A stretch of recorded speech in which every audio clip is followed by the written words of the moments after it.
haiwezi kununua usingizi. Na wakati mwingine kuna watu wengine wako na pesa wanakosa usingizi, na usingizi ya kudungiwa sio usingizi ya kweli. Hata pesa ukiwa karibu naye iko na mwisho wake. Na nataka nikuambie, hii ni vitu tunaacha dunia hii. Je, ni vizuri kuwa karibu na nani? Leo ningependa kusoma Zaburi ya 73 na mstari wa 28. Tafadhali tulia, nitasema tu vile inasema. Biblia inasema, pangu mimi ni vizuri kuwa karibu na Bwana.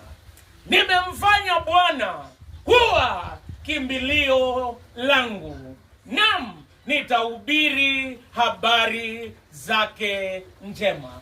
Kwa hii dunia ni vizuri kuwa karibu na Mungu. Kwa nini ni vizuri kuwa karibu na Mungu? Kila mmoja wetu ni msafiri. Hii dunia ukiishi, sisi ni wasafiri. Waanglikana kitambo walikuwa wakiimba wimbo, umsafiri wa mbinguni, umwangalie Yesu, Yesu, ile generation nyingine, kila mtu ni msafiri. Na nataka nikuambie leo tumekuja kutia moyo mmoja wa jamii ambaye amewawacha, na kumwambia kila mtu ni msafiri. Lakini habari njema ni ya kwamba ukiwa karibu na Mungu, ukiwa msafiri, jambo la kwanza unapokea msamaha wa dhambi.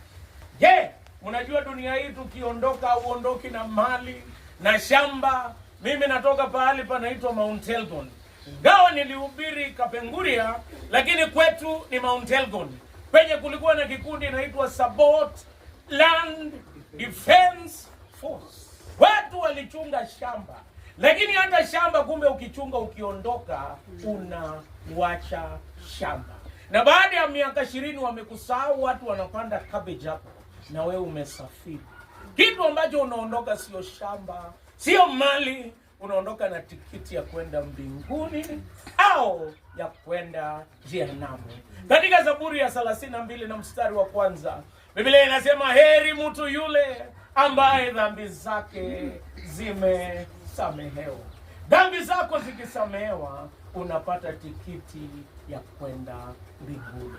Naomba Mungu akusaidie, kama ukiwa karibu naye, kitu cha kwanza upate msamaha wa dhambi. Hili kabla siku yetu haijafika. Unajua iko safari zingine unaweza postpone. Ukiitwa